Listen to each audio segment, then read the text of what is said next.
కోనసీమ జిల్లా మామిడివరం పరిధిలో chain snatching ఘటన చోటు చేసుకుంది.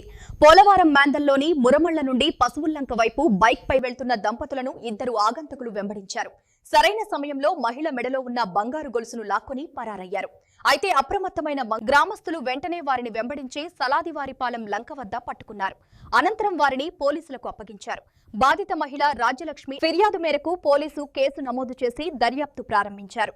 ఘటనపై పూర్తి వివరాలు సేకరిస్తున్నారు.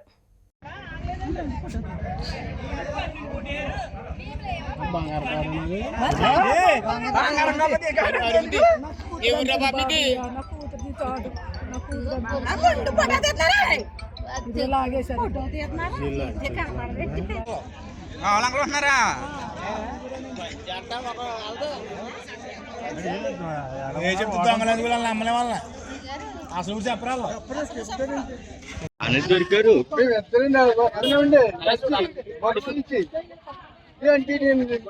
వెనకాల వస్తుంది వాళ్ళు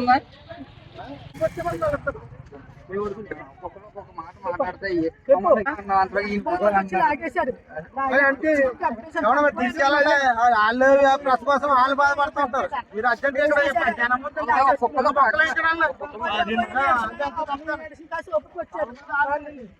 తర్వాత ఈ అబ్బాయి ఏ అంటే వెళ్తాం గెట్టేశాడు. గెట్టేదా ఊరి